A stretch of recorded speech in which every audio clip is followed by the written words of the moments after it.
জয় যিশু। খ্রিস্টের মৃত্যু ও পুনরুত্থানের দ্বারা মুক্তি লাভ। তাহলে কি বলবো? ঈশ্বর যেন আমাদের আরও দয়া করতে পারেন, আরও ক্ষমা করতে পারেন। সেই জন্য কি আমরা পাপ করতেই থাকব? নিশ্চয়ই না। যখন পাপের সম্পর্কে আমরা মৃত, তখন আমরা কিভাবে আবার পাপে জীবনযাপন করব? আমরা যখন খ্রিস্টের উদ্দেশ্যে বাপ্তাইজিত হয়েছি, তখন তার মৃত্যুর উদ্দেশ্যেই বাপ্তাইজিত হয়েছি।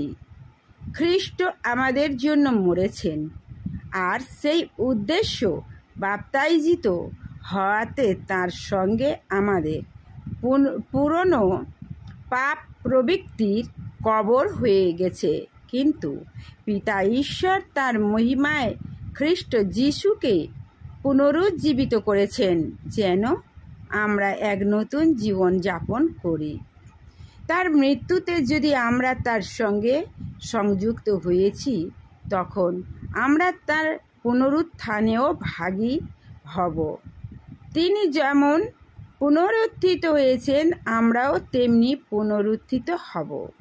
আমাদের পুরানো পাপ বাসনা তার সঙ্গে ক্রুশে পেরেক বিদ্ধ হয়েছে, যেন পাপ প্রবৃত্তি নিষ্ক্রিয় হয় আর আমরা পাপের দাসত্ব না করি।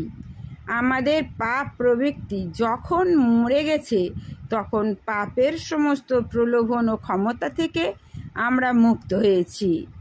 আর খ্রিস্টের সঙ্গে যখন আমাদের পুরনো পাপ প্রবৃত্তির মৃত্যু হয়েছে, তখন আমরা জানি যে আমরা তার নতুন জীবনের ভাগী হব।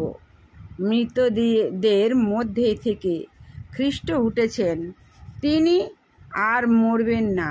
তার উপর মৃত্যু আর কোনো ক্ষমতা নেই।